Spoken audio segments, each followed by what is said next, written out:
लगातार खबरों में हमारे साथ ताबन किया है काबा फ्यूजन और इब्न सीना फाउंडेशन ने।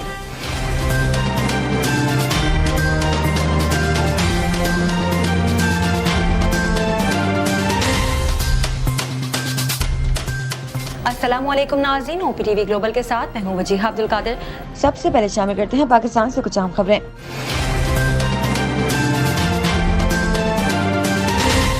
बाबा खिदमत अब्दुल सत्तार अहदी मरहूम की अहलिया बिल्किस अहदी के इंतकाल पर सिंध हुकूमत ने आज यौम शोक का ऐलान किया है। बेलौस खिदमत से दुनिया का दिल जीतने वाली का दिल साबित हो गया है। बिल्किस अहदी गुज़िश्ता रोज कराची के निजी अस्पताल में इंतकाल कर गई थी। उन्हें रमजान से 2 दिन पहले दिल का दौरा पड़ा था। बिल्किस अहदी की नमाज जनाजा आज बाद नमाज ज़ोहर न्यू मेमन मस्जिद खारादर में अदा की जाएगी, जबकि तदफीन मेवा शाह कब्रिस्तान में होगी। बिल्किस अहदी के इंतकाल पर सिंध हुकूमत ने आज यौम शोक का ऐलान किया है। वज़ीर आला सिंध मुराद अली शाह ने कहा कि अहदी साहब की आखिरी रसूमात सरकारी सतह पर हुई थी। कोशिश है कि बिल्किस अहदी की आखिरी रसूमात भी इसी सतह पर हों। बिल्किस अहदी अपने अजीम शौहर अब्दुल सत्तार अहदी की तरह इंसानी खिदमत की लाजवाल मिसाल थी। वो 1947 में भारतीय रियासत गुजरात के जिला बांटवा में पैदा हुई। 16 बरस की उम्र में उन्होंने अब्दुल सत्तार अहदी के कायम करदा नर्सिंग ट्रेनिंग स्कूल से पेशा तरबियत हासिल की और अहदी फाउंडेशन में ही मुलाजमत इख्तियार कर ली। उनकी सलाहियतों से मुतासर होकर अब्दुल सत्तार अहदी ने इनसे निकाह कर लिया। फिर दोनों ने अहदी फाउंडेशन के लिए दिन रात मेहनत की और इसे पाकिस्तान की सबसे बड़ी फलाही तंजीम बना दिया। बेघर खवातीन की रिहाइश, शादी, लावारिस बच्चों की देखभाल समेत बहुत से फलाही कामों की निगरानी बिल्किस अहदी खुद करती थी। मासूम बच्चों की जान बचाने के लिए उन्होंने झूला प्रोजेक्ट भी मुतारिफ करवाया। गलती से सरहद पार करके पाकिस्तान आने वाले कुव्वत गोयाई और समाज से मरहूम लड़की गीता की देखभाल पर उन्हें भारत ने मदर टेरेसा अवार्ड दिया, जबकि हुकूमत पाकिस्तान की जानिब से उन्हें हिलाल इम्तियाज से नवाजा गया। पंजाब की वज़ारत आला के लिए पंजाब असम्बली में आज मैदान सजेगा। पंजाब असम्बली का इजलास डिप्टी स्पीकर दोस्त मोहम्मद मजारी की जेर सदारत आज 11:30 बजे होगा, जिसमें सूबे की वज़ीर आला का इंतखाब होगा। वज़ारत आला के लिए हमजा शहबाज मुस्लिम लीग नून और इत्तेहादी जमातों के उम्मीदवार हैं, जबकि चौधरी परवेज इलाही पाकिस्तान तहरीक इंसाफ और मुस्लिम लीग खौफ के मुतफक्का उम्मीदवार हैं। दोनों उम्मीदवारों की जानिब से अपनी अपनी जीत के मुताजात दावे किए जा रहे हैं। चौधरी परवेज इलाही की जानिब से 179 अरकान, जबकि हमजा शरीफ ने 200 से ज़ायद अरकान असम्बली की हिमायत का दावा किया है। पंजाब असम्बली का ऐवान 371 अरकान पर मुश्तमिल है और मौजूदा असम्बली में पाकिस्तान तहरीक इंसाफ के 183 अरकान है, जबकि मुस्लिम लीग नून के अरकान की कुल तादाद 166 है। इसके अलावा मुस्लिम लीग खौफ के अरकान की तादाद 10, PP के 7 अरकान है, जबकि ऐवान में इस वक्त आज़ाद कारकुनान की तादाद 4 है और राय हक पार्टी का 1 कारकुन है।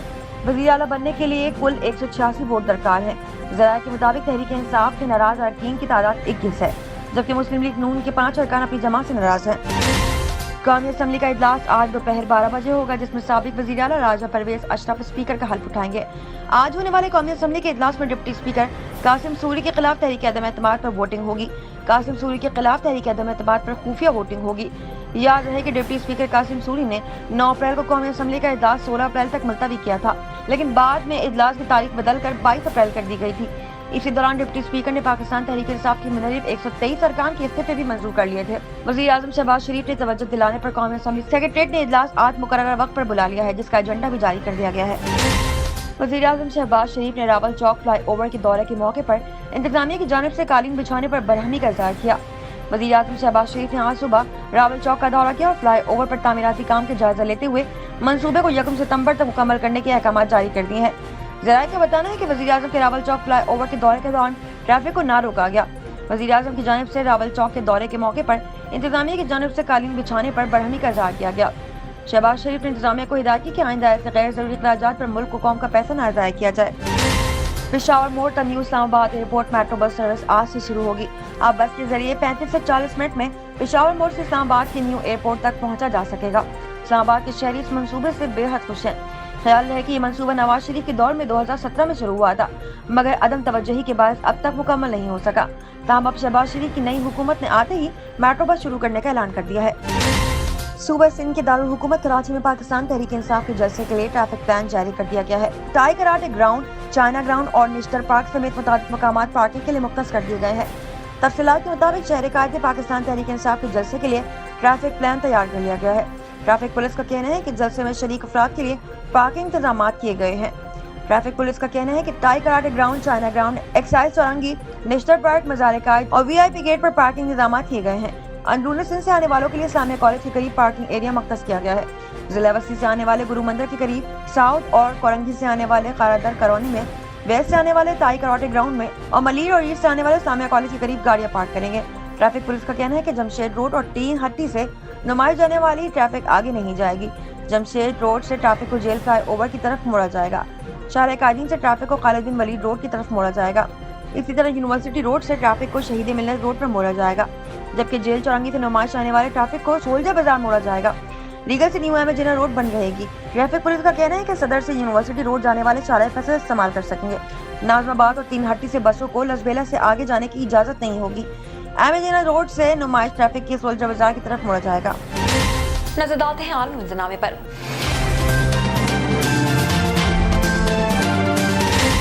गुड फ्राइडे के मौके पर वेटिकन में दुआए तकरीब का एहतमाम किया गया, जिसमें कैथोलिक मसीहाओं के रूहानी पेशवा पोप फ्रांस ने घुटनों के दर्द में मुब्तला होने के बावजूद शिरकत की। पोप फ्रांस का कहना है कि हकीकी उम्मीद वो होती है जो मायूस न होने दे। यूक्रेन जंग और दीगर सानिहात के बावजूद उम्मीद की किरण रोशन रखनी चाहिए। पोप फ्रांस का कहना था कि उन्हें एहसास है कि हुकूमत अपने दिफा में क्यों हथियार खरीदती है, मगर हथियार खरीदने का जवाब नहीं दे सकता। पाकिस्तान में भी इतवार को होने वाले ईस्टर के त्यौहार की तैयारियां जारी थी। गिरजाघरों में इबादतगाहों का सिलसिला भी उरूज पर है। एक नजर कम्युनिटी न्यूज पर।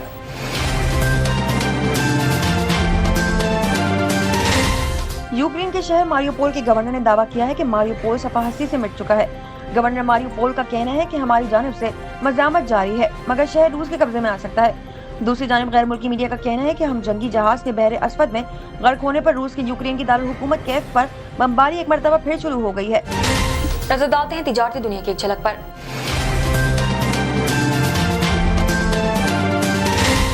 नेपरा लामे के मुताबिक बिजली फरवरी की माहाना फ्यूल प्राइस एडजस्टमेंट की मद में महंगी की गई है। नेपरा का कहना है कि सारिफिन से वसूली अप्रैल की बिजली के बिलों की मद में की जाएगी। जारी नोटिफिकेशन में मजीद कहा गया है कि सारिफिन पर GST के अलावा पौने 38 अरब रुपए का बोझ पड़ेगा। ताहम फैसले का इतलाब के इलेक्ट्रिक सारिफिन पर नहीं होगा। शामिल करते हैं सेहत से मुतालिक कुछ आम खबरें।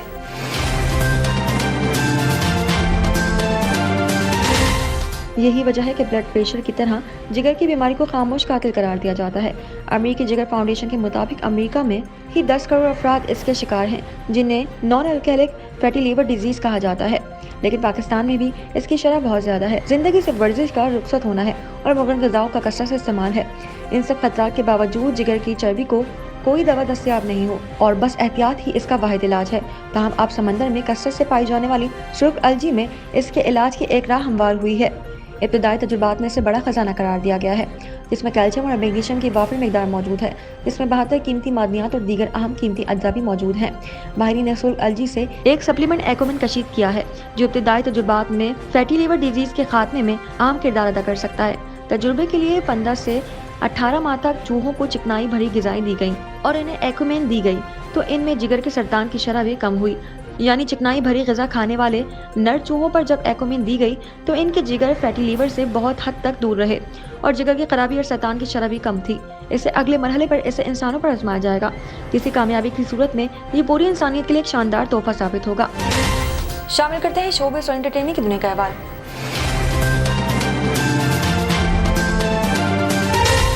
याद है कि इससे पहले इतलात थी कि आलिया और रणबीर की शादी का इस्तकबालिया 16 या 17 अप्रैल को होगा।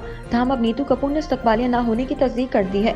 रणबीर की वालिदा ने मीडिया से गुफ्तगू के दौरान बेटे और बहू के लिए खुशियों की दरख्वास्त की और कहा कि सब कुछ हो गया, अब शादी खत्म होने के बाद हर कोई सो सकता है।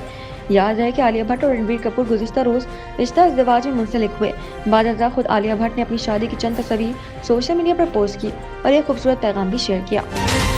साइंस और टेक्नोलॉजी की दुनिया में क्या नया हो रहा है, आइए देखते हैं।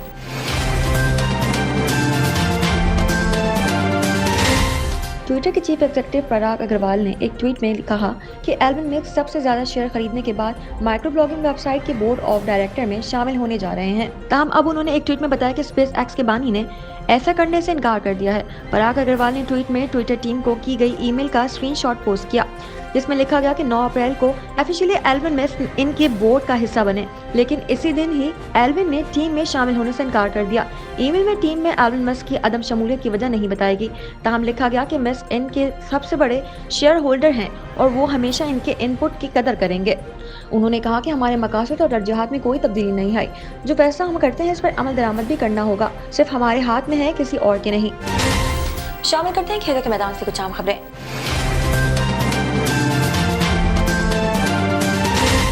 लाहौर में ट्रेनिंग कैंप के मौके पर बात करते हुए कौमी टीम के डच कोच ने कहा कि एशिया कप से कबल आइंदा हफ्ते यूरोप के दौरे पर रवाना हो रहे हैं। ये एक अहम दौरा है। अब हम टॉप टीमों के खिलाफ खेलेंगे। ये हमारे पास एक अच्छा मौका है क्योंकि हम टॉप लेवल पर खेलने के आदी नहीं रहे। अब अगर हमें मौका मिल रहा है तो हमें इससे फायदा उठाना चाहिए। एक्मिन ने कहा कि इस वक्त हम रैंकिंग में 18वें नंबर पर हैं, जबकि यूरोप में हमें टॉप 2 और 3 के खिलाफ खेलना है, तो इससे हमें फायदा होगा। उनका मजीद कहना था कि इस वक्त हमारा टारगेट यही है कि हम वर्ल्ड कप के लिए क्वालिफाई करें और इसके लिए मेहनत कर रहे हैं। मुझे अपने खिलाड़ियों पर एतमाद भी है, वो अच्छा खेल सकते हैं और खेलेंगे भी। हम क्वालिफाई कर सकते हैं और ऐसा मुमकिन भी है, लेकिन ये आसान नहीं है, ये एक चैलेंज है। शामिल करते हैं दुनिया भर से कुछ दिलचस्प और मुनफरिद खबरें।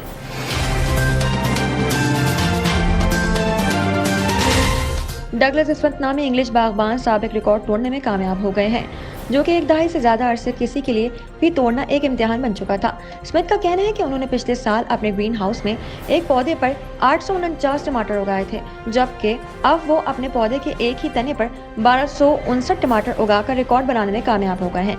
स्मिथ के मुताबिक इन्हें ये रिकॉर्ड बनाने में कई बरस लगे हैं। अब तक के लिए इतना ही। मजीद खबरों और अपडेट्स के लिए देखते रहिए OPTV global.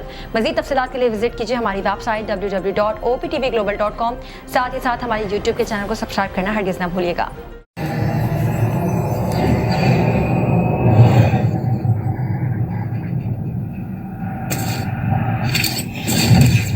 Kaba Fusion is a pharmacist-owned, patient-focused team of professionals with over 30 years' experience providing intravenous medication to pediatric and adult patients in the comfort and safety of their own home. Founded by Dr. Sohail Masood, a pioneer in the home infusion industry and recipient of Ernst & Young's Entrepreneur of the Year Award, Kaba Fusion has 28 state-of-the-art compounding pharmacies across the country with service capabilities nationwide. Specializing in IVIG, SCIG, and acute therapies, our highly skilled infusion nurses are present throughout your treatment and our clinicians are on call 24 hours a day. Please visit us at kabafusion.com for more information.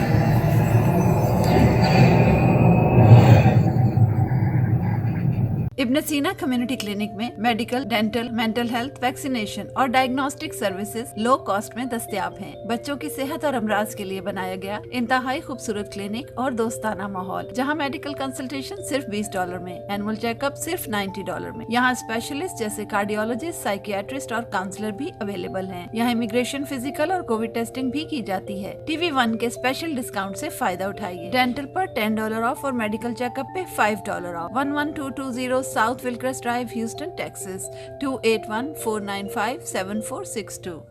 Equal justice under law. We haven't yet lived up to that promise marginalized communities across our nation. I'm Faisal Gill. I saw how the color of your skin, so I went to law school because I wanted to fight to make the law work for all, because I wanted to give back, because black lives matter, because we need to incarcerate less and educate deserves justice.